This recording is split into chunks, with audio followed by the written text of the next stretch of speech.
Hello students, आज हम discuss करने जा रहे हैं AIATS paper test number 7 code A. Topic जो डिस्कशन के लिए रहेंगे जूलॉजी सब्जेक्ट के locomotion, movement, neural control and coordination, chemical coordination and integration. तो चलिए स्टार्ट करते हैं आज का डिस्कशन। पहला question is question number 151, select the odd one with respect to the bones of upper limb in humans. मनुष्यों में अग्रपाद के अस्थियों के संदर्भ में विषम पद का चयन करना है। तो बेटा अपर लिम्ब यानी कि हम बात करें यहाँ पर ये कौन सी अस्थि होती है? ह्यूमरस। देन अंगूठे के बगल में यहाँ पर रेडियस और अल्ना, ये तीनों ही अस्थियां कहाँ उपस्थित होती है? हमारे फोर लिम्ब के अंदर। तो हम देखते हैं रेडियस बिल्कुल होती है, अल्ना और ह्यूमरस। पटेला नहीं होती है। पटेला किसको बोलते हैं हम बेटा? नी में हमारी जो होती है उसको बोलते हैं, ये हाइंड लिम्ब का पार्ट हो। तो answer will B 4 for this. Next question is question number 152, गर्भाशय के पेशी तंतुओं के संदर्भ में नीचे दी गई विशेषताओं पर विचार कीजिए और उसके एक को चुनिए जिसकी उपस्थिति इसे बाह्य गुदा अवरोधनी में उपस्थित पेशी तंतुओं से विभेदित करती है। ये कह रहे हैं कि एक मसल है जो यूट्रस के अंदर पाई जाती है। तो पहले हमें ये पता होना चाहिए गर्भाशय यानी कि यूट्रस में कौन सी मसल पाई जाती है बेटा? चिकनी पेशी या हम बोलें स्मूथ मसल्स। फिर बोल रहे हैं ऐसी एक हमें फीचर ढूंढना है जो उस मसल में नहीं है जो एक्सटर्नल एनल स्फिंक्टर बनाता है। तो एक्सटर्नल एनल स्फिंक्टर कौन सी मसल्स का बना होता है बेटा? हम ऐच्छिक क्रिया होती है डिफेसिएशन की, तो यहाँ पर कौन सी मसल्स होती है? कंकाली पेशी यानी स्केलेटल मसल। तो डायरेक्टली बात करें तो हमसे पूछ रहे हैं कि व्हाट इज द डिफरेंस, क्या डिफरेंस है स्मूथ मसल, चिकनी पेशी और कंकाली पेशी में। तो देखते हैं चिकनी पेशी जो होती है उसके अंदर ऐसी कौन सी विशेष चीज है जो हमारी कंकाली में नहीं होती है। ठीक है, तो ये तो बेटा सिंक्शियल न्यूक्लियस यानी कि बहुकेंद्रिक होती है हमारी कंकाली पेशी स्केलेटन, बिल्कुल। अनब्रांच बेलनकार होती है, ये भी सही है। इनवॉलेंट्री इन एक्शन यानी कि अनैच्छिक क्रिया, ये गलत हो जाएगा क्योंकि ये सिर्फ और सिर्फ किसके अंदर होता है बेटा? चिकनी पेशी स्मूथ मसल्स में। लाइट और डार्क बैंड्स भी किस में मिलते हैं? कंकाली पेशी स्केलेटल मसल। तो आंसर जाएगा 3। Next question is question number 153, comprehend the following statement with respect to the human ribs and choose the incorrect one। हमें गलत का चयन करना है, गलत विकल्प का। पहला, 12 जोड़ी पसलियां द्विशिरस्थ होती हैं, बाइसेफेलिक होती हैं, बिल्कुल ये सही है। दूसरा, प्रथम 7 जोड़ी पसलियां वर्टिब्रोस्टर्नल पसलियां कहलाती हैं, बिल्कुल कहलाती हैं क्योंकि स्टर्नल पार्ट से भी जुड़ती हैं, पीछे से वर्टिब्रल कॉलम से जुड़ती हैं। तीसरा है वर्टिब्रोकॉन्ड्रल पसलियां अधर भाग में सीधे कचाव उपास्थि की सहायता से उरोस्थि से जुड़ी होती है, नहीं। यहाँ थोड़ा सा अगर हम बात करें बेटा तो ये एक रफ डायग्राम है स्टर्नम का। तो यहाँ पर हम बात करें सपोज ये 7 तो हो गई हैं यहाँ तक, 7th रिब, फर्स्ट से लेके हम बात करें 7th रिब तक, ये तो क्या होती है बेटा? डायरेक्टली अटैच रहती है। इनको हम क्या बोलते हैं? Vertebro sternal ribs. देन आती हैं हमारी 8, 9, 10th, 3 रिब्स होती हैं। ये क्या होती है बेटा? सीधे स्टर्नम से नहीं अटैच होती, ये किससे अटैच होती है? यहाँ पर हम बात करें इस कार्टिलेज से। तो क्या होती है ये बेटा? ये तीनों vertebrochondral ribs do not directly attach to the sternum, ये स्टर्नम से डायरेक्टली अटैच नहीं होती हैं, ये 7th रिब के हाइलिन कार्टिलेज के साथ मिलके अटैच होती हैं। तो दिस स्टेटमेंट इज रॉन्ग, ये कथन क्या हो जाएगा? गलत, इसलिए आंसर भी क्या हो जाएगा? 3rd। लास्ट ऑप्शन देखते हैं, last 2 pairs of ribs are not connected ventrally, बिल्कुल ये सिर्फ कहाँ अटैच होती है? वर्टिब्रल कॉलम से डॉर्सली, तो आंसर 3rd जाएगा। Next question is question number 154, select the incorrect statement with respect to the changes in the muscle fiber during the complete contraction। Complete संकुचन के दौरान जो है पेशी तंतुओं में परिवर्तनों के संदर्भ में हमें गलत का चयन करना है। तो पहले एक बार हम बात करें कि क्या होता है बेटा जब भी पेशियों में संकुचन होता है? तो बिल्कुल बदलाव नहीं आता है, किसमें? ए बैंड में कोई बदलाव नहीं होता है। ठीक है, और ए बैंड क्या होता है? जिसके अंदर एक्टिन भाग भी होता है और मायोसिन भी होता है। अधिकांश कौन सा रहता है बेटा हमारा, मायोसिन वाला भाग। फिर ए ही बैंड के अंदर दो चीजें होती हैं। ए बैंड के बारे में बात करें तो ओ बैंड यानी ओवरलैपिंग जोन प्लस हमारा एच जोन, ओजोन और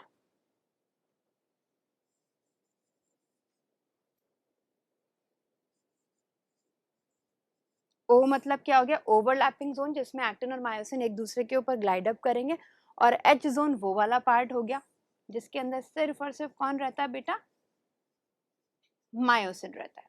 ठीक है, तो पढ़ते हैं हम पहला। एक्टिनों से जुड़ी जेड रेखा ए बैंड के केंद्र की ओर खींचती है। बिल्कुल, जब भी कंट्रैक्शन होता है तो जेड लाइन क्या होती है, एम लाइन की ओर आती है, तो सही है ये। दूसरा, अनाइसोट्रॉपिक band reduces in length as a result of movement of z line towards each other। Anisotropic band जो है वो रिड्यूस होता है क्या लेंथ में, ए बैंड में क्या हमारा लेंथ में बदलाव आता है, नहीं आता है, तो ये गलत है। थर्ड देखते हैं, overlapping zone of thin and thick filament increase, बिल्कुल एक दूसरे के ऊपर ग्लाइड करेंगे तो ओवरलैपिंग जोन बढ़ेगा, सही है। लास्ट है, H zone almost disappears along with the shortening of sarcomere, बिल्कुल जब ओवरलैपिंग होगी तो सिर्फ और सिर्फ मायोसिन वाला भाग क्या हो जाएगा, विलुप्त हो जाएगा। तो आंसर क्या जाएगा बेटा, सेकंड, क्योंकि हमसे गलत पूछा गया है। Next question is question number 159, गलत मिलान का चयन करें। नेजल और मैक्सिला युग्मित आननीय अस्थियां होती हैं, बिल्कुल युग्मित है, आननीय अस्थियां हैं। देन सेकंड है स्फिनॉइड और इथमॉइड, अनपेयर्ड क्रेनियल नर्व, सही। तीसरा है कॉसिक्स और सेक्रम फ्यूज्ड वर्टिब्रल बोन है, दोनों ही संयोजित कशेरुक अस्थियां, बिल्कुल सही है। लास्ट देखते हैं बेटा, पैराइटल और फ्रंटल युग्मित कपाली अस्थियां, दोनों हैं तो कपालित, परंतु यहाँ पर बेटा पैराइटल तो क्या होती है, पेयर्ड होती है, युग्मित होती है, फ्रंटल क्या होती है, अनपेयर्ड होती है, अकेली होती है, तो ये क्या हो जाएगा, गलत। तो आंसर जाएगा fourth. Next question is question number 156, consider the statements A and B. A और बी कथनों पर विचार कीजिए, सही विकल्प का चयन कीजिए। हमें क्या करना है, सही विकल्प का चयन करना है। पहला स्टेटमेंट पढ़ते हैं, ए पहला कथन है, all the mammals have 7 cervical vertebrae. तो बेटा यहाँ एनसीईआरटी की एक लाइन है, बहुत अच्छे से आप देखिएगा, ऑल द नहीं है, क्या आना चाहिए था अगर ये कथन सही होता, तो ऑलमोस्ट ऑल, मतलब सब में नहीं, अधिकांश में, मैक्सिमम में, कुछ में नहीं होता है, स्लॉथ वगैरह में। तो ये स्टेटमेंट क्या हो जाएगी बच्चे अपनी, गलत स्टेटमेंट हो जाएगी। सेकंड स्टेटमेंट है, H zone of striated muscle fibre represents both thick and thin filament. नहीं बेटा, एच जोन तो खाली वह क्षेत्र होता है जिसमें सिर्फ हमारा मायोसिन होता है, मायोसिन बोलें या हम बोलें मोटे तंतु, थिक फिलामेंट। तो ये स्टेटमेंट भी क्या हो जाएगी बच्चे, गलत। ये दोनों ही कथन गलत हैं, ठीक है। तो आंसर क्या जाएगा बेटा, second, both the statement A and B are incorrect. Next question is question number 157, the type of movement seen in the macrophages is. बृहद भक्षाणु कोशिकाओं में कौन सी गति देखी जाती है। तो बेटा ये क्या करते हैं बेटा, अमीबी मूवमेंट करते हैं। ये कैसा मूवमेंट करते हैं, अमीबॉइड या अमीबी, तो आंसर क्या जाएगा, third. Next question is question number 158, scapula a large triangular flat bone. Scapula एक बड़ी त्रिकोणीय चपटी अस्थि है जो कहाँ से कहाँ तक हमारे रिब्स में रहती है बच्चे। तो ये इस तरीके से ट्रायंगुलर बोन है, सेकंड से लेके 7th थोरैसिक रिब में रहती है, तो आंसर जाएगा first. Next question is question number 159, select the correct statement. सही कथन का चयन कीजिए। पहला पढ़ते हैं, मनुष्यों में करोटी एक अनुकपाल अस्थिकंद की सहायता से अक्षीय कशेरुक के साथ संधियोजन करती है। ह्यूमंस में स्कल जो है एक्सिस वर्टिब्रे के साथ जुड़ता है, नहीं, यहाँ पर क्या होना चाहिए बेटा, सबसे पहली वर्टिब्री का नाम क्या है, एटलस, तो ये कथन गलत। सेकंड पढ़ते हैं, स्टर्नम यानी उरोस्थी एक चपटी सी बोन है, फ्लैट बोन है, जो कि ventral mid line of thorax में है, बिल्कुल वेंट्रल सरफेस पे और मिड में है, तो ये कथन बिल्कुल सही है। तीसरा देखते हैं, in humans there are unequal number of digits in upper and the lower limb. नहीं बेटा, डिजिट्स मतलब समझते हैं क्या होता है, फैलेंजेस की बात कर रहे हैं। फैलेंजेस तो एक ही समान होते हैं, सिर्फ कार्पल और टार्सल में अंतर आता है। कार्पल कितने होते हैं 8, टार्सल कितने होते हैं 7, तो ये कथन हमारा गलत है।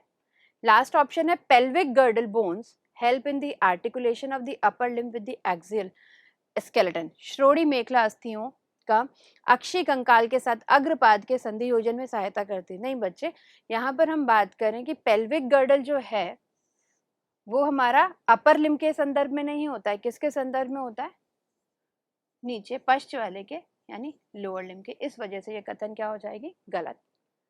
Next question is question number 160. Which of the following hormone of adenohypophysis is linked to the growth of the body? Adenohypophysis का निम्नलिखित में से कौन सा हार्मोन शरीर की वृद्धि से संबंधित है? तो कौन सा है बेटा, ग्रोथ हार्मोन, जो क्या कराता है, वृद्धि। तो answer will be first. Next question is question number 161. Neuron X आवेगों को सीएनएस से प्रभावक तक पहुंचाता है। न्यूरॉन और इसके जुड़े पेशी तंतु एक साथ मिलकर क्या बनाते हैं? डायरेक्ट एनसीईआरटी की लाइन है, ये कह रहे हैं एक न्यूरॉन है, हम इस तरीके से बात करें बच्चे, सपोज ये एक न्यूरॉन है और ये हमारी स्केलेटल मसल है, ठीक है, और ये इसके तंत्रिका सिरा या हम बोलें एक्सॉन टर्मिनल है। Neuron X carries impulses from the CNS to the effector. अब ये इफेक्टर मैंने यहाँ पर सपोज ले ली है आपकी कोई स्केलेटल मसल, कंकाली पेशी, ठीक है। फिर कहते हैं कि इस पूरे यूनिट को हम क्या कहेंगे? इस पूरी यूनिट को तो बेटा क्या बोला जाता है, मोटर यूनिट, या हम बोले प्रेरक इकाई। और ये वाला जो पार्ट है जहाँ पर ये न्यूरॉन और मसल्स मिल रहे हैं, इसको हम बोलते हैं न्यूरो मस्कुलर जंक्शन, या बोला जाता है मोटर एंड प्लेट। हमसे इस पूरे का नाम पूछा जा रहा है तो बेटा आंसर क्या जाएगा, सेकंड, यानी कि मोटर यूनिट, प्रेरक इकाई। Next question is question number 162. In humans, the number of tarsals in each hind limb is equal to the number of. मनुष्यों में प्रत्येक पश्चपाद में टार्सल्स की संख्या कितनी रहती है बेटा, 7। तो इसमें से किसमें और है जो इसके अंदर 7 अस्थियां उपस्थित होती हैं? तो हम ये फॉर्मूला की बात करें C7T12, यानी कि सर्वाइकल के अंदर कितनी रहती हैं, 7 वर्टिब्री रहती हैं ग्रीवा वाले भाग में। तो ग्रीवा कशेरुकों के अंदर 7 रहती है, तो आंसर क्या जाएगा, second. Next question is question number 163. Select the correct option to complete the analogy. सादृश्य को पूरा करने के लिए सही विकल्प का चयन कीजिए। लाल पेशी तंतु में सबसे अधिक क्या पाया जाता है, मायोग्लोबिन। उसी प्रकार श्वेत पेशी तंतु में क्या सर्वाधिक पाया जाता है? तो बेटा इसके अंदर सर्वाधिक पाए जाते हैं हमारे सार्कोप्लाज्मिक रेटिकुलम, यानी कि पेशी द्रव्य जालिका। तो आंसर जाएगा second. Next question is question number 164. Assertion है हमारा, कथन है iodothyronine are able to interact with intracellular receptor does regulating the gene expression. बिल्कुल सही कथन है ये, क्योंकि ये एनसीईआरटी में भी दिया हुआ है कि इसकी जो बेटा रिसेप्टर्स और ग्राहियां उपस्थित होती हैं वो सेल के अंदर उपस्थित होती हैं, एक स्टेरॉयडल हार्मोन्स की और एक थायराइड हार्मोन्स की। आइडोथायरिन अंतर कोशिकीय ग्राहियों के साथ अंतः क्रिया करने में सक्षम होते हैं और इस प्रकार जीन अभिव्यक्ति को नियंत्रित करते हैं। बिल्कुल सही। सेकंड है हमारा कारण देते हैं। इसको अगर यहाँ पर हम लिख दें बिकॉज, तो आपको पता चल जाएगा क्या ये इसको सही तरीके से एक्सप्लेन कर रहा है, क्योंकि लगा दीजिए। रीजन पढ़ते हैं, lipophilic hormone such as T3 and T4, ये क्या है, थायराइड हार्मोन से। Able to cross the lipid bilayer of the cell membrane, बिल्कुल, तभी तो यहाँ पर इनकी कोशिकाएं भी अंदर। तो ये इसको बहुत उचित रूप से क्या कर रहा है, समझा रहा है। तो आंसर जाएगा first. Next question is question number 165. एक 14 वर्षीय लड़की बहुत चिंतित थी क्योंकि अगली सुबह उसकी प्रतियोगी परीक्षा है। वह सोने की कोशिश करती है लेकिन सो नहीं पाती। यह सब आपातकालीन हार्मोन्स के स्रवण के कारण होता है। स्रवित हार्मोन के कार्यों के संदर्भ में विषम पद का चयन कीजिए। जहां भी बेटा कोई स्ट्रेस आता है या हम फाइट, फ्राइट और फ्लाइट की बात करें तो कौन से 3F हार्मोन यानी एड्रेनलिन हमें याद आता है। एड्रेनलिन, नॉर एड्रेनलिन, एपिनेफ्रिन, इनको मिला के हम क्या बोलते हैं, कैटेकोलामीन्स। तो ये इनमें से कौन सा कार्य नहीं करते हैं? प्यूपिल का डायलेशन, पुतलियों का फैलाव करते हैं, बिल्कुल। ग्लाइकोजिनोलिसिस, ग्लाइकोजन को तोड़ते हैं, सही है। तीसरा है प्रोटीन बायोसिंथेसिस, नहीं, ये प्रोटीन बायोसिंथेसिस नहीं करते हैं, बल्कि प्रोटीन का क्या कराते हैं, ब्रेक डाउन कराते हैं, तोड़ते हैं। प्रोटीन और वसा का दोनों का ही ब्रेक डाउन कराते हैं। तो आंसर जाएगा थर्ड। लास्ट है पाइलो इरेक्शन, रोमहर्षण, बिल्कुल, गूज बम्स आ जाते हैं, रोंगटे खड़े हो जाना, तो ये सही है। तो आंसर क्या जाएगा बेटा, थर्ड, क्योंकि यहाँ पर क्या लिखा है, बनना, बनते नहीं है प्रोटीन। प्रोटीन क्या होता है, प्रोटीन और वसा दोनों का ही क्या होता है बेटा, लिसिस होता है, ब्रेक डाउन होता है। Next question is question number 166। Heterocrine ग्रंथि द्वारा स्रावित हार्मोन एक्स मुख्य रूप से हेपेटोसाइट्स पर कार्य करता है, एनसीईआरटी की लाइन है, और स्टिमुलेट करता है ग्लाइकोजिनोलिसिस को, जिसकी वजह से ग्लूकोज का लेवल बढ़ जाता है, जिसे हम हाइपरग्लाइसीमिया कहते हैं। तो पहले ये एक्स है क्या बेटा, एक्स हार्मोन जो कि कह रहे हैं ये कहाँ से, हेट्रोक्राइन ग्रंथि यानी पैनक्रिया से आता है, और उसका नाम क्या होगा जो बेटा ग्लूकोज के लेवल को बढ़ा रहा है, इसका नाम आता है, होगा ग्लूकागॉन, जिसका स्त्रवण कहाँ से होता है बेटा, अल्फा सेल्स, अल्फा कोशिकाओं से, पैनक्रियास की, अग्नाशय की अल्फा कोशिकाओं से। फिर बोलते हैं नेक्स्ट क्वेश्चन की लैंग्वेज ढंग से पढ़िए, पहली ऑप्शन पढ़ के ही आप आंसर ना मार्क करें। देखो नेक्स्ट क्या लिखा हुआ, ये चीज पढ़िए बच्चे। This hormone is antagonistic to hormone Y, ये हार्मोन एक विपरीत तरीके से विरोधी है एक हार्मोन वाई का, जिसका स्त्रवण कौन करता है। तो ये वाई कौन है बेटा, जो ग्लूकोज की मात्रा को क्या कर रहा होगा, घटा रहा होगा, और उसका नाम है बच्चे इंसुलिन। और इसको कौन सी कोशिकाएं बनाती हैं बेटा, बीटा सेल्स बनाते हैं। तो आंसर क्या जाएगा, second. Next question is question number 167। RBC निर्माण की प्रक्रिया में भूमिका निभाने वाले हार्मोन्स के संदर्भ में विषम पद का चयन करें। तो बेटा ग्लूकागॉन नहीं सहायता करता आरबीसी के निर्माण में, तो आंसर फर्स्ट होगा। बाकी थायरोक्सिन, कॉर्टिसोल और एंड्रोजन, ये तीनों ही आरबीसी निर्माण में सहायक होते हैं। Next question is question number 168. All of the following are influenced by melatonin except, किसके अतिरिक्त निम्नलिखित सभी मेलाटोनिन से प्रभावित होते हैं। मेंस्ट्रुअल साइकिल, आतर चक्र बिल्कुल करता है ये। डिफेंस कैपेबिलिटी, प्रतिरक्षा क्षमता को भी नियंत्रित करता है। थर्मोरेगुलेशन को भी करता है। किसको नहीं करता बेटा, रक्त में कैल्शियम के स्तर को नियंत्रित नहीं करता। तो आंसर क्या जाएगा, fourth. Next question is question number 169. Match column 1 with column 2 and select the correct option. सही कथन का हमें चयन करना है। गैस्ट्रिन, सिक्रेटिन और सीसीके, ये तीनों ही डायरेक्ट एनसीईआरटी से हम बात करें तो गैस्ट्रिन का काम क्या होता है बेटा, गैस्ट्रिक ग्लैंड्स को क्या कहता है कि आप सिक्रीशन करवाता है गैस्ट्रिक ग्लैंड से। सिक्रेटिन सिक्रीट करवाता है बेसिसिटी लाने के लिए, ठीक है, तो ये क्या कराएगा, HCO3 माइनस का सिक्रीशन कराएगा। CCK-PZ ये एंजाइम्स का सिक्रीशन कराता है पैनक्रियाज और गॉल ब्लैडर से। तो इसी हिसाब से अपन मैच करते हैं। तो गैस्ट्रिन के लिए देखिए बच्चे, stimulates the secretion of HCl and pepsinogen, तो ए इसके लिए जाएगा। सेकंड, सिक्रेटिन वाटर और बाइकार्बोनेट को सिक्रीट कराता है, बी। एंड कोलियोसिस्टोकाइनिन जो है एंजाइम्स का सिक्रीशन कराता है, सी। तो इसके अनुसार अगर अपन मैच करते हैं, ए के साथ बेटा सेकंड है, बी के साथ 3, सी के साथ इज फर्स्ट, तो आंसर जाएगा third. Next question is question number 170. The hormone that acts on the mammary gland and stimulates the formation of alveoli and milk secretion is, वह हार्मोन जो स्तन ग्रंथियों पर कार्य करता है और कूपिकाओं के निर्माण और दुग्ध के स्त्रवण को उद्दीपित करता है, उसका नाम है प्रोजेस्टेरॉन। एनसीईआरटी की डायरेक्ट स्टेटमेंट है।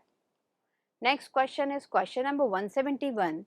Which of the following hormone produce anabolic effect on protein and carbohydrate metabolism? निम्नलिखित में से कौन सा हार्मोन प्रोटीन और कार्बोहाइड्रेट उपापचय पर उपचय प्रभाव उत्पन्न कराता है? तो बेटा डायरेक्ट एनसीईआरटी की लाइन के संदर्भ से बात करें तो एंड्रोजेंस होते हैं जो प्रोटीन के निर्माण और कार्बोहाइड्रेट के उसमें सहायता करते हैं। तो answer fourth. Next question is question number 172. Select the correct pair of organized endocrine gland सुनियोजित अंतःस्रावी ग्रंथियों के सही युग्म का चयन करें। तो बेटा एंडोक्राइन ग्लैंड्स होती हैं, कुछ एंडोक्राइन टिश्यूज होते हैं। एंडोक्राइन ग्लैंड्स क्या होंगी, जो हमने देखो डायग्राम बना हुआ एनसीईआरटी में, प्योरली एंडोक्राइन ग्लैंड्स की तरह, ग्रंथियों की तरह कार्य कर रही है अंतःस्रावी। वेरएज जैसे किडनी, लीवर, ये सब क्या है बेटा, एक टिश्यूज की फॉर्म में काम करे, जो प्योरली हमारी एंडोक्राइन ग्रंथियां नहीं हैं। तो इसमें से देखते हैं बेटा, टेस्टिस और थाइमस एंडोक्राइन ग्लैंड हैं, किडनी और एड्रिनल में किडनी नहीं, लीवर और पैनक्रियाज में लीवर नहीं, पैनक्रियाज और किडनी में किडनी नहीं। तो आंसर क्या जाएगा, first. Next question is question number 173. All of the following are the function of hormones that is associated with diabetes mellitus except. किसके अतिरिक्त निम्नलिखित सभी उस हार्मोन के कार्य हैं जो डायबिटीज मेलिटस से संबंधित है। यानी ये हमसे पूछ रहे हैं फंक्शन, कार्य जो हमारा इंसुलिन हार्मोन करता है। इंसुलिन का कार्य है बच्चे ग्लूकोज की मात्रा को रुधिर में कम करना, डिक्रीज करना ब्लड ग्लूकोज लेवल। ठीक है, तो अपन चयन करते हैं। ऑक्सीकरण कराता है ग्लूकोज का, बिल्कुल। इनहिबिट करता है मेटाबॉलिक ब्रेकडाउन ऑफ फैट, ठीक है। Third, promote breakdown of glycogen in liver, यकृत में ग्लाइकोजन के विखंडन को बढ़ाना। नहीं बेटा, ये कार्य नहीं करता है। ये तो इनफैक्ट क्या करता है, ग्लाइकोजेनेसिस करता है, मतलब ग्लाइकोजन का निर्माण कराता है, ब्रेकडाउन नहीं। प्रमोट क्या करता है बेटा, इसका बनना, सिंथेसिस करना। आंसर क्या जाएगा, थर्ड। लास्ट देखते हैं, एनहांस करता है ग्लूकोज का अपटेक बाय द हेपेटोसाइट, यकृत कोशिकाओं के द्वारा, बिल्कुल सही। Next question is question number 174. वह हार्मोन जिसकी क्रिया शोथरोधी होती है और इसका उपयोग प्रतिरक्षा दमनक के रूप में भी किया जा सकता है, उसका नाम है बेटा कॉर्टिसोल। ये क्या करता है, एंटी इन्फ्लेमेटरी और इम्यूनोसप्रेसेंट्स की फॉर्म में भी लिया जाता है, इंजेक्शंस दिए जाते हैं। Next question is question number 175. The hyper secretion of thyroid hormone along with the enlargement of thyroid gland is associated with. Thyroid ग्रंथि में वृद्धि के साथ साथ थायराइड हार्मोन का अतिस्राव किससे संबंधित है। तो बेटा ये किससे संबंधित है, हम बात करें अगर हाइपर सिक्रीशन होता है तो हम इसको क्या बोलते हैं, एक्सोप्थेल्मिक गॉइटर, या इसका दूसरा नाम होता है ग्रेव्स डिजीज। ये सारे लक्षण हमें दिए गए हैं कि आंखों का बेटा बाहर, आई बॉल का बाहर आ जाना, थायराइड ग्रंथि का बढ़ जाना, तो ये किससे एसोसिएटेड है, ग्रेव्स डिजीज से। Next question is question number 176, पढ़ते हैं। एएनएफ, आलिंदी भित्ति द्वारा स्रवित एएनएफ यानी atrial नाइट्रोयूरेटिक factor inhibit the secretion of a mineralocorticoid x.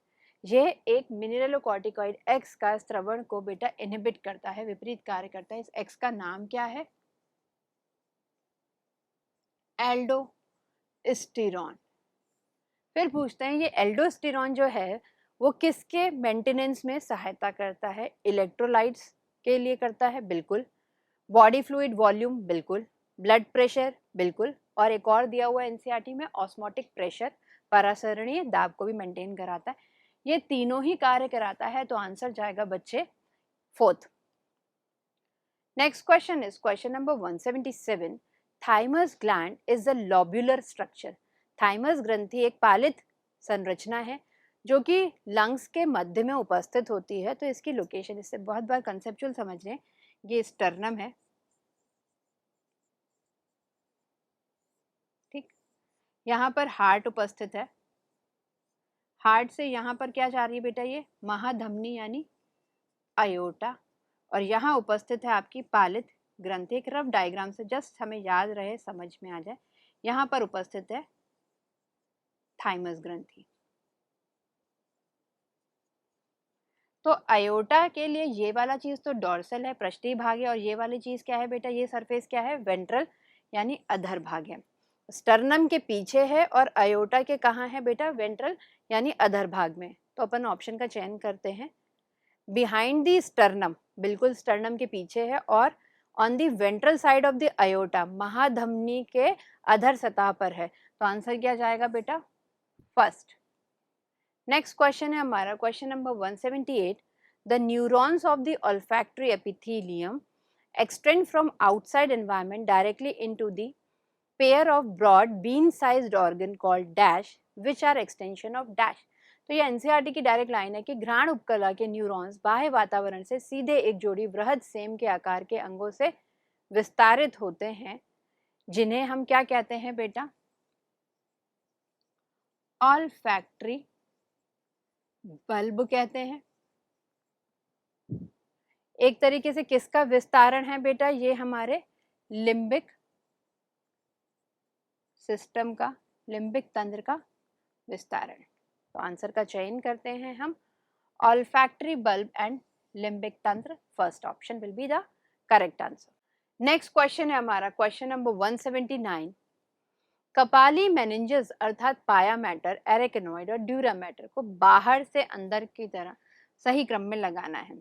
बेटा सबसे पहले बाहर वाले को लगाना है, फिर हमें सबसे भीतर यानी इनसाइड वाले को, ठीक है। फिर हमें नाम दिया गया, हम बाहर बात करें, सबसे बाहर कौन होता है? दूर है जो matter, that is dura matter. मध्य में होता है एरेकेनॉइड और बिल्कुल पास में रहता है, अंदर की तरफ रहता है पाया मैटर। फिर इन्होंने कुछ कोड्स दिए हैं। पाया मैटर के लिए ए अल्फाबेट दिया गया है, एरेकेनॉइड के लिए बी दिया गया है, ड्यूरा मैटर के लिए सी। तो क्रम क्या होगा? सी बी ए। आंसर क्या जाएगा? Third. Next question is question number 180, medulla oblongata does not contain the centre for. Medulla oblongata में किसके लिए केंद्र नहीं होता है? श्वसन का होता है, कार्डियोवैस्कुलर रिफ्लेक्स का होता है, गैस्ट्रिक सिक्रीशंस के लिए भी होता है। किसके लिए नहीं होता है बेटा? ताप नियमन के लिए। तो answer will B 4। Next question is question number 181, which of the following layers become thick in the anterior part of the eyeball to form the ciliary body। निम्नलिखित में से कौन सी परत नेत्र गोलक के अग्र भाग में मोटी होकर पक्षमाप काय बनाती है? तो एक जस्ट अ रफ डायग्राम से देखें, ये आई है, तो आई के अंदर हम बात करें, ये तो स्क्लेरा हो जाएगी, आगे की तरफ कॉर्निया, फिर ये हाईली वैस्कुलर, हाईली संवहनित भाग है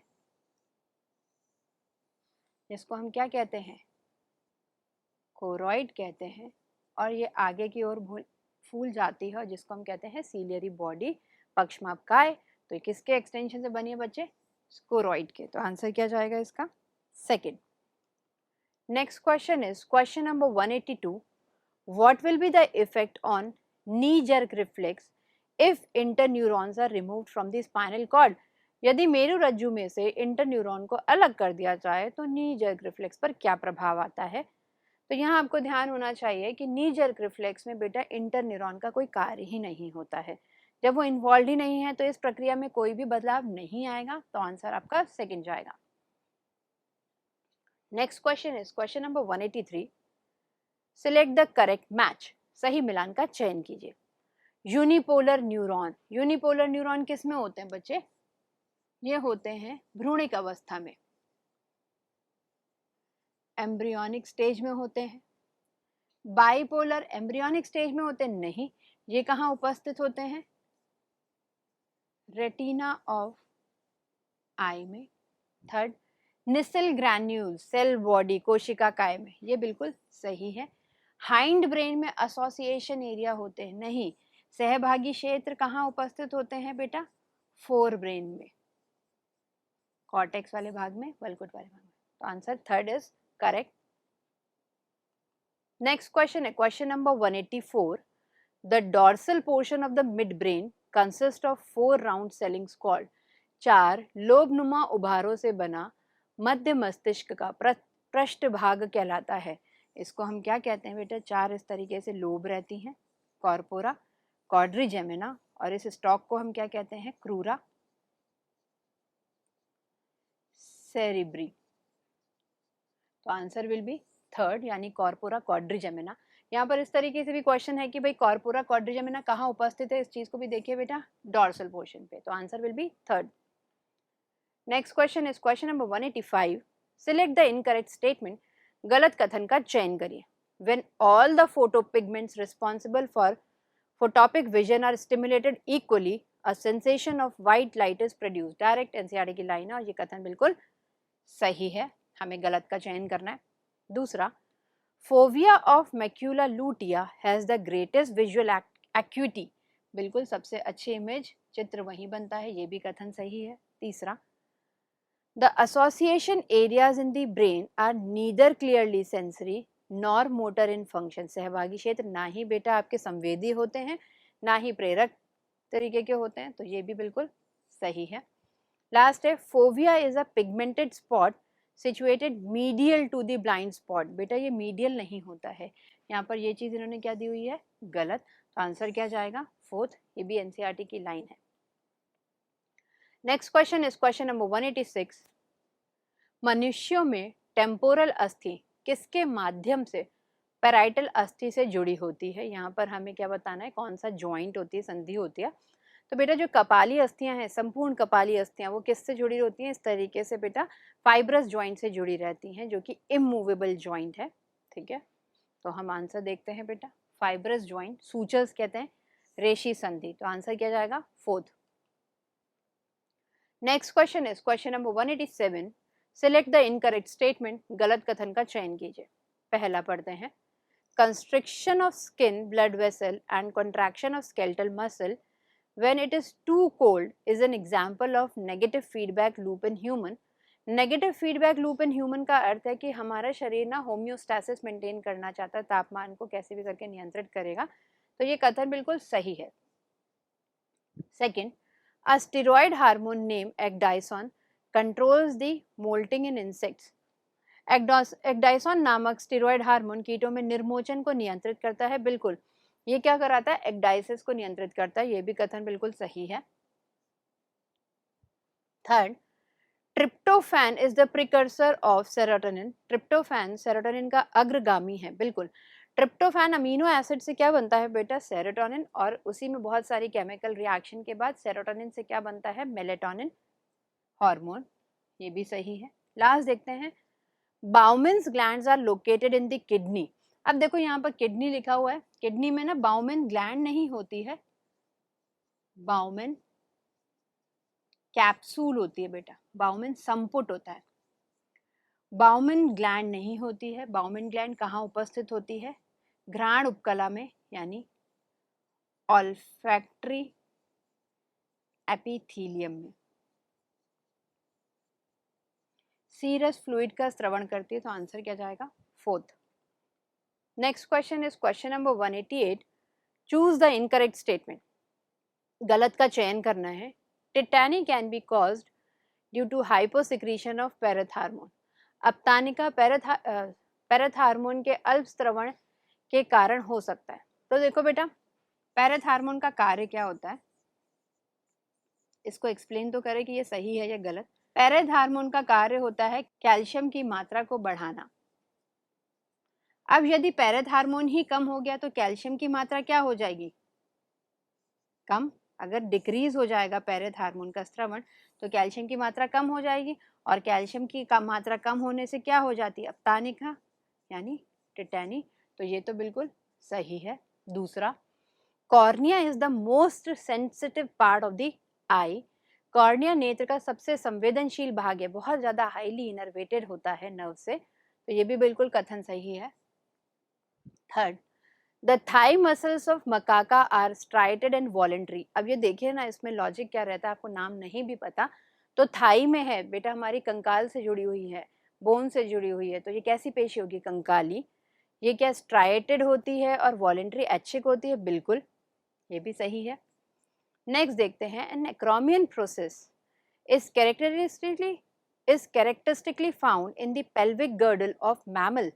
देखो एक्रोमियन प्रोसेस क्या होता है बेटा, ये स्कैपुला है ना, इस स्कैपुला से ही आगे की ओर एक स्ट्रक्चर निकलता है जो कहाँ पर होता है, शोल्डर ज्वाइंट में होता है, ना कि पेल्विक श्रोड़ी वाले भाग में नहीं होता। ये कहाँ होता है बेटा, पेक्टोरल में, तो इस वजह से ये गलत है, तो आंसर आपका फोर्थ जाएगा। Next question is question number 189, assertion पढ़ते हैं। Myelinated neuron conduct the nerve impulse at a higher rate than the unmyelinated neuron. आच्छादहीन न्यूरॉन्स की तुलना में तंत्रिका आवेग को उच्च दर पर संचालित करते हैं। बिल्कुल सही, क्योंकि यहाँ पर ये जंप कर करके नोड ऑफ रैनवियर से आवेग जाएगा। कारण देखते हैं, वल्गी प्रकार का आवेग चालन आच्छादित न्यूरॉन्स में होता है। सही है। Saltatory type of impulse conduction occurs खाली माइलिनेटेड न्यूरॉन्स में। बिल्कुल, ये दोनों ही सही हैं। और रीजन जो है, कारण जो है, हमारे कथन को सही से एक्सप्लेन कर रहा है। तो आंसर जाएगा बेटा आपका फर्स्ट। नेक्स्ट क्वेश्चन है question number 190। Select the incorrect match. गलत मिलान का चयन करिए। मस्कुलर डिस्ट्रॉफी पेशी दुष्पोषण आनुवांशिक विकार है। बिल्कुल, ये जेनेटिक डिजेनरेटिव डिसऑर्डर है बेटा, तो ये सही है। ऑस्टियोपोरोसिस यानी कि अस्थि सुषिरता प्रोजेस्टेरॉन के स्तर में कमी से नहीं होती है। ये किसके स्तर में कमी से होती है? एस्ट्रोजन के। तो आंसर जाएगा आपका गलत, यही है सेकंड। थर्ड, डायबिटीज मेलिटस किस किस में होती है बेटा, किसकी डेफिशिएंसी से? इंसुलिन। सही। मायस्थीनिया ग्रेविस एक स्वप्रतिरक्षी विकार है, तो ये भी सही है।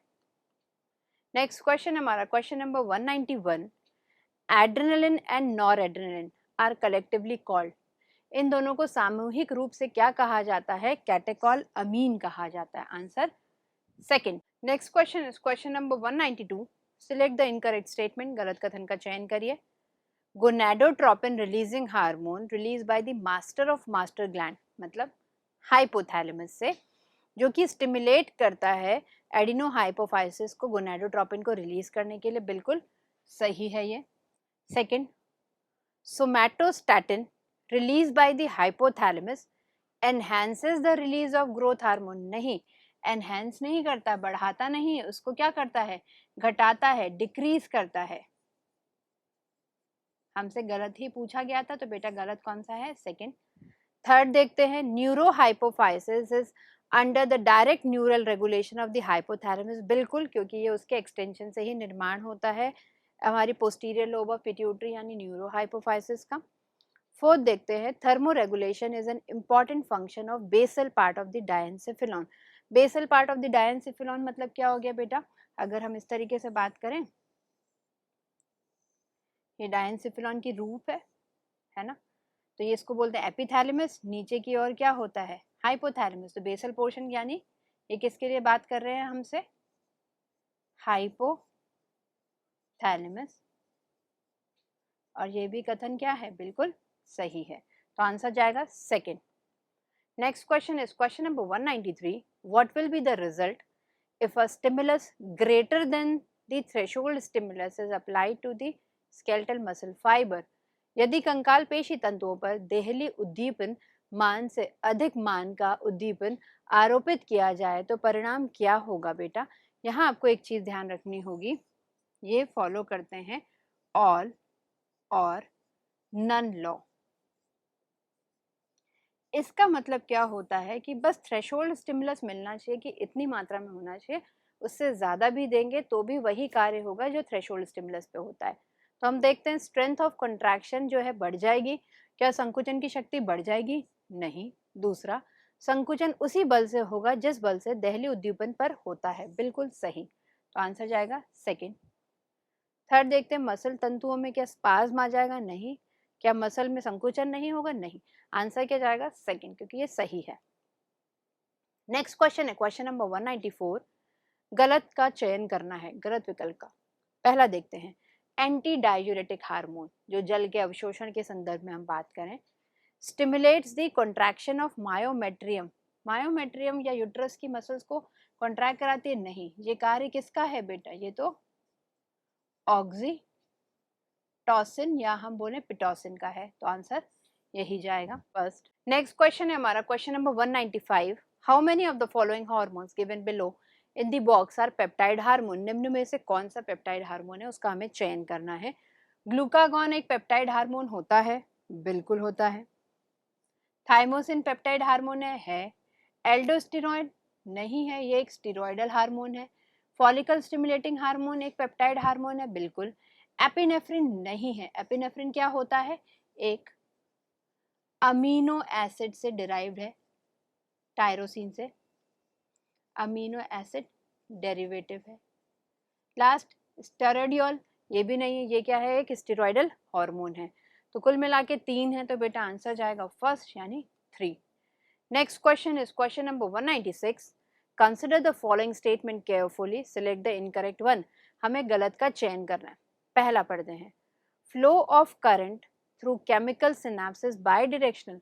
रासायनिक सिनेप्स के माध्यम से धारा प्रवाह द्विदिशात्मक होती है? नहीं, वो कैसी होती है, यूनिडायरेक्शनल होती है। क्यों होती है बेटा, जो भी हमारे एक्सॉन टर्मिनल है, तंत्रिकाक्ष सिरा, तो वहीं से, इस तरीके से हम बात करें तो तंत्रिकाक्ष सिरा से ही क्या निकलता है, तंत्रिका संचारक न्यूरोट्रांसमीटर्स रिलीज होते हैं, और ये सिर्फ एक दिशी होती है। तो answer first. Next question is question number 197। The diameter of प्यूपिल is regulated by.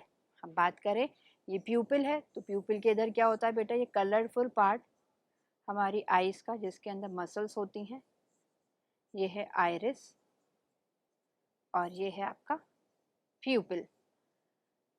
तो हमसे पूछा जा रहा है कि प्यूपिल का डायमीटर किसके द्वारा रेगुलेटेड होता है बेटा, fibres, muscle fibres of the iris, iris के पेशी तंतुओं के द्वारा। Answer third. Next question is question number 198। Limbic system is not involve in the regulation of. Limbic किसके नियमन में सम्मिलित नहीं होता है? सेक्सुअल बिहेवियर बिल्कुल करता है, इमोशनल बिहेवियर भी करता है, ड्यूरेशन ऑफ इंस्पिरेशन को रेगुलेट या नियमन नहीं करता है, अंतः श्वसन की अवधि को यह नियंत्रित नहीं करता है, मोटिवेशन के लिए भी ये रेगुलेटेड करता है, मोटिवेशन को भी। Answer third. नेक्स्ट क्वेश्चन है question number 199। Select the correct statement with respect to the human year.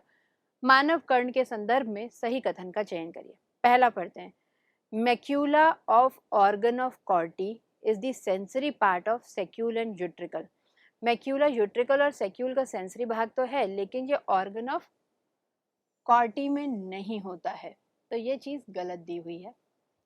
Next, crista and macula are responsible for maintenance of the body का बैलेंस एंड पोस्चर। क्रिस्टा और macula, crista ampullaris और macula शरीर के संतुलन और संस्थिति को बनाए रखने के लिए उत्तरदायी होते हैं, बिल्कुल सही। थर्ड देखते हैं, organ of corti contain hair cells that act as olfactory receptor। organ of corti में रोम कोशिकाएं उपस्थित होती हैं जो घ्राण ग्राहियों के लिए, घ्राण के लिए नहीं होती बेटा, ऑल्फैक्टरी नहीं होती हैं, ये कैसी होती हैं, सुनने श्रवण के लिए, ऑडिटरी। ये गलत दिया हुआ है। लास्ट देखते हैं fourth, tectorial membrane forms the roof of scala media. Tectorial membrane नहीं बनाती है बेटा, कौन बनाता है रूफ, रेजिनस, रेजिनस मेम्ब्रेन बनाती है रूफ, तो आंसर सही होगा second. Next question is question number 200। In human eye the space between cornea and lens is filled with. मानव नेत्र में कॉर्निया और लेंस के मध्य के अवकाश में क्या भरा होता है? तो एक रफ डायग्राम से समझ लेते हैं। ये आई है, स्क्लेरा और कॉर्निया। फिर सेकंड यहाँ पर बेटा कोरोइड की बात करते हैं, ये सीलियरी बॉडी बन गई, यहाँ से ही इस तरीके से सस्पेंसरी लिगामेंट होंगे, और ये लेंस है, इसको हम कहते हैं एक्वस चैम्बर, इसको हम कहते हैं कचाब यानी कि विट्रस चैम्बर, क्योंकि इसके अंदर विट्रस ह्यूमर भरा हुआ होता है।